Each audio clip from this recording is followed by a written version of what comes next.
লম্বা একটা আন্দোলনের মধ্য দিয়ে যেই পরিবর্তনটা বাংলাদেশে সূচিত হয়েছে, এই জায়গা থেকে অনেকেই সন্দেহ পোষণ করছেন যে আহামরি চেঞ্জ হয়তো বাংলাদেশে আসবে না, হতে পারে যেরকম অবস্থায় বাংলাদেশ ছিল এইরকম টাইপের কিছু একটা থেকে যাবে। কিন্তু আমি দৃঢ়ভাবে বিশ্বাস করতে চাই যে না, বাংলাদেশে একটা বড় ধরনের পরিবর্তন আসবে এবং আমরা যে স্বপ্নের বাংলাদেশে বসবাস করতে চাই সেরকম একটা অবস্থায় আমরা যেতে পারবো। তো যেহেতু একটা পরিবর্তন এসেছে, তাই নতুন বাংলাদেশের কাছে কিছু প্রত্যাশা রাখতে চাই। প্রথমেই বলবো, সংবিধানে বিচার বিভাগ, নির্বাচন কমিশন, আইন শৃঙ্খলা রক্ষা বাহিনী ইত্যাদি সম্পর্কে কিছু স্পেশাল ধারা যুক্ত করতে হবে, যাতে করে ওই বিষয়গুলো সহজে কেউ পরিবর্তন করতে না পারে এবং এই সেক্টরগুলো যাতে পুরো স্বাধীন হয়ে উঠতে পারে। এখন এইটা কিভাবে করা হবে তার সংবিধান বিশেষজ্ঞ আছেন, নীতি নির্ধারকরা আছেন, তারা খুঁজে বের করবেন। কিন্তু সেই সেক্টরগুলো রাজনীতি মুক্ত থাকা নতুন বাংলাদেশের জন্য খুবই জরুরি।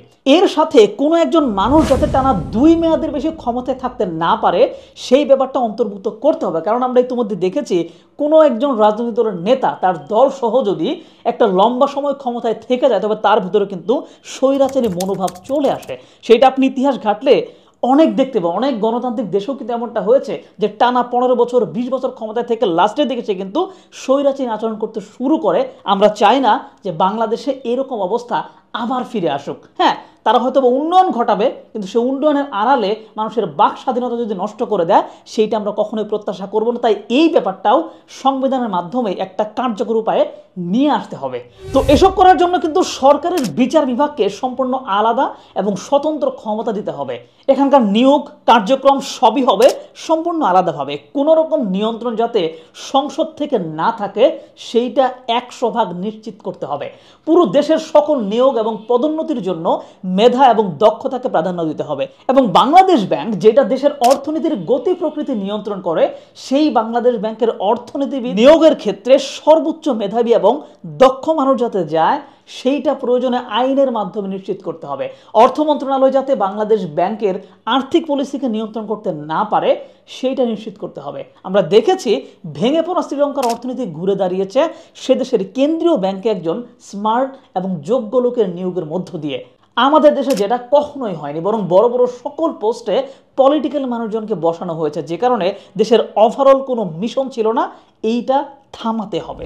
নির্বাচন কমিশনকে বিশেষ ক্ষমতা প্রদান করতে হবে, তাকে সকল নিয়ন্ত্রণের বাইরে রাখতে হবে। সুষ্ঠু নির্বাচন সুষ্ঠু গণতন্ত্রের জন্য জরুরি। নির্বাচন কমিশনের ক্ষমতার জাল এমনভাবে সাজাতে হবে যাতে একজন দুজনকে পরিবর্তন করা হলেও মূল কাঠামোতে আঘাত না আসে। ভারতের নির্বাচন কমিশনে কিছু চেঞ্জ নরেন্দ্র মোদী এনেছিলেন, কিন্তু এরপরেও কিন্তু নির্বাচনকে তিনি প্রভাবিত করতে পারেননি। এমন একটা কাঠামো আমাদেরও দরকার। জ্ঞানী গুণী নীতি নির্ধারকরা আছেন, সেটা তারা ভেবে বের করবেন যে এটা কিভাবে করা যায়। তো এই যে দেখেন, বিভিন্ন পদে নিয়োগ, নির্বাচন এবং অর্থনীতি যদি ঠিক থাকে, তবে দেশের বাকি জিনিসগুলো কিন্তু অটোমেটিক্যালি ঠিক হয়ে যায় বলে আমি বিশ্বাস করি। এই জায়গায় বাংলাদেশের অবস্থান যেহেতু ভৌগোলিকভাবে খুবই গুরুত্বপূর্ণ একটা জায়গায়, কূটনৈতিকভাবে দর কষাকষির মাধ্যমে আমাদের অনেক কিছু অর্জনের সুযোগ আছে, যে কারণে আমাদের পররাষ্ট্র সেক্টরটা এমন হতে হবে যাতে সরকারের পরিবর্তনের সাথে সাথেই এর মিশন ভিশন চেঞ্জ না হয়ে যায়।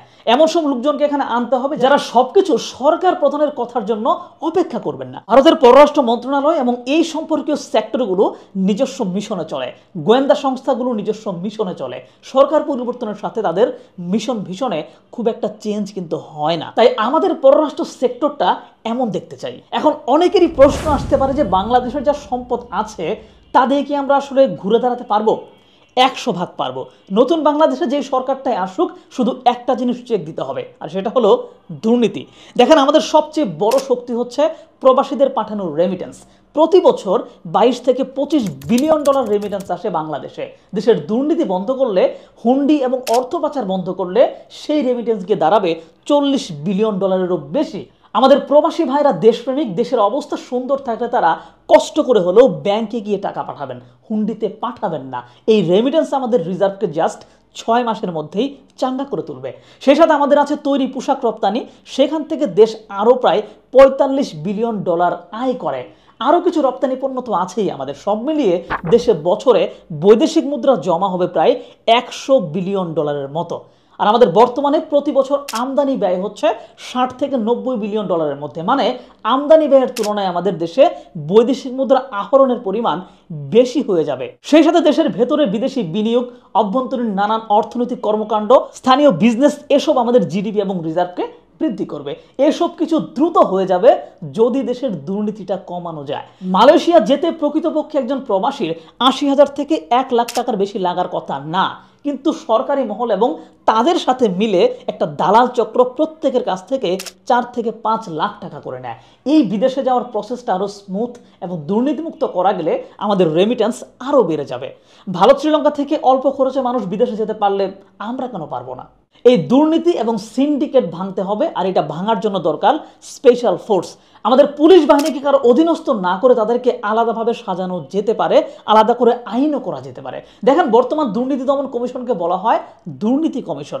এক একজন কমিশনারের বাড়ি গাড়ির অভাব নাই, সম্পদের অভাব নাই। সরকারি কাগজে কলমে বেতনের পরিমাণ 80,000 টাকা হলেও ঢাকায় তাদের কয়টা বাড়ি আছে তারা নিজেরাও তার হিসাব জানেন না। এরকম পরিচিত একজন কিন্তু আমার আছে। সেই চিত্র প্রায় সবার ক্ষেত্রে প্রযোজ্য। তো এইরকম কমিশন থাকলে চলবে না। প্রথমে অভিযান চালিয়ে এ সকল দুর্নীতিবাজদের ধরতে হবে, এরপরে এসব আবার ঢেলে সাজাতে হবে। পুলিশ বাহিনীকে দলীয় কাজে যাতে ব্যবহার করা না যায় সেই বিষয়েও আইন করা যেতে পারে। এখন দেখা যাক আমার প্রত্যাশা আসলে কতটুকু পূরণ হয়। এসব কিছু পূরণ করতে দরকার সচেতন নাগরিক সমাজ। আমরা নিজেরা যদি দেশকে ভালো রাখার চেষ্টা না করি তাহলে কিন্তু হবে না। 40,000 টাকা বেতনের একজন কর্মকর্তার কোটি টাকা আছে বলে তাকে সারসার করার প্রবণতা কমাতে হবে, বরং তাকে প্রশ্ন করতে হবে আপনার এত সম্পত্তি কিভাবে হলো। মুখের উপর দুর্নীতিবাজদেরকে লজ্জা দিতে হবে। কিন্তু দুঃখের বিষয়, আমরা সামাজিকভাবে এমন যে যত বড় দুর্নীতিবাজ আমরা তাকে তত বেশি সম্মান দেই। টাকা আছে বলেই তাকে মর্যাদার আসনে বসাই, প্রশ্ন করি না সেই টাকা কোথা থেকে এসেছে। আমাদের মানসিকতার এই পরিবর্তনটা দরকার। এই পরিবর্তন আনার জন্য তরুণ সমাজের এগিয়ে আসতে হবে। ছেলে হয়ে বাবাকে প্রশ্ন করতে হবে, বাবা হয়ে প্রশ্ন করতে হবে ছেলেকে, স্ত্রী তার স্বামীকে প্রশ্ন করবে, বন্ধু তার বন্ধুকে প্রশ্ন করবে। তবেই আমরা সুন্দর বাংলাদেশ পাবো, নইলে পরিবর্তন আমাদের প্রত্যাশাতেই থেকে যাবে।